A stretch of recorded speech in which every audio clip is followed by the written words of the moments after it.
ಸಾಗರದ ವಿದ್ಯಾರ್ಥಿನಿ ಕುಮಾರಿ ಮಾನ್ವಿ ಕರೂರು ಅವರು ಸಾಗರ ತಾಲೂಕು ಮಟ್ಟದ 12ನೇ ಮಕ್ಕಳ ಸಾಹಿತ್ಯ ಸಮ್ಮೇಳನದ ಅಧ್ಯಕ್ಷರಾಗಿ ಆಯ್ಕೆಯಾಗಿದ್ದಾರೆ. ಬಾಲ್ಯದಲ್ಲಿಯೇ ಸಾಹಿತ್ಯದ ಅಭಿರುಚಿಯನ್ನ ಬೆಳೆಸಿಕೊಂಡು ಬಂದಿದ್ದಾರೆ. ಕನ್ನಡ ಸಾಹಿತ್ಯ ಪರಿಷತ್ತು ಹಾಗೂ ಜಿಲ್ಲಾ ಕನ್ನಡ ಸಾಹಿತ್ಯ ಸಾಂಸ್ಕೃತಿಕ ವೇದಿಕೆ ಹಾಗೂ ಜಾನಪದ ಪರಿಷತ್ತು ಹಾಗೂ ವಿವಿಧ ಸಂಸ್ಥೆಗಳು ನಡೆಸಿದ ಅನೇಕ ಸಾಹಿತ್ಯ ಹಾಗೂ ಸಾಂಸ್ಕೃತಿಕ ಕಾರ್ಯಕ್ರಮಗಳಲ್ಲಿ ಭಾಗವಹಿಸಿ ಕವನಗಳನ್ನು ವಾಚಿಸಿದ್ದಾರೆ. ತಾಲೂಕು, ಜಿಲ್ಲೆ ಹಾಗೂ ರಾಜ್ಯ ಮಟ್ಟದ ಮಕ್ಕಳ ಸಾಹಿತ್ಯ ಸಮ್ಮೇಳನದಲ್ಲಿ ಭಾಗವಹಿಸಿ ತಮ್ಮ ಕವನಗಳನ್ನು ವಾಚಿಸಿ ಜನಮೆಚ್ಚುಗೆ ಪಡೆದಿದ್ದಾರೆ.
ಸಾಗರದಲ್ಲಿ ವಿದ್ಯಾಭ್ಯಾಸ ಮಾಡ್ತಾ ಇರುವಂತಹ ಕುಮಾರಿ ಮಾನ್ವಿ ಕರೂರು ಅವರು ಸಾಗರ ತಾಲೂಕು ಮಟ್ಟದ 12ನೇ ಮಕ್ಕಳ ಸಾಹಿತ್ಯ ಸಮ್ಮೇಳನದ ಅಧ್ಯಕ್ಷರಾಗಿ ಆಯ್ಕೆಯಾಗಿದ್ದಾರೆ.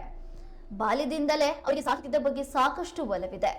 ಹಲವಾರು ಕನ್ನಡ ಸಾಹಿತ್ಯ ಪರಿಷತ್ತು ಹಾಗೂ ಜಿಲ್ಲಾ ಕನ್ನಡ ಸಾಹಿತ್ಯ ಸಾಂಸ್ಕೃತಿಕ ವೇದಿಕೆ, ಜಾನಪದ ಪರಿಷತ್ತು, ವಿವಿಧ ಸಂಸ್ಥೆಗಳು ನಡೆಸಿರುವಂತಹ ಸಾಹಿತ್ಯ ಹಾಗೂ ಸಾಂಸ್ಕೃತಿಕ ಕಾರ್ಯಕ್ರಮಗಳಲ್ಲಿ ಭಾಗವಹಿಸಿ ಕವನಗಳನ್ನು ವಾಚಿಸಿದ್ದಾರೆ. ಇನ್ನು ತಾಲೂಕು, ಜಿಲ್ಲೆ, ರಾಜ್ಯ ಮಟ್ಟದ ಮಕ್ಕಳ ಸಾಹಿತ್ಯ ಸಮ್ಮೇಳನದಲ್ಲಿ ಭಾಗವಹಿಸಿದ್ದಾರೆ. ಅಲ್ಲಿ ತಮ್ಮ ಕವನಗಳನ್ನು ವಾಚಿಸುವ ಮೂಲಕ ಜನರ ಮೆಚ್ಚುಗೆಯನ್ನ ಪಡೆದಿದ್ದಾರೆ.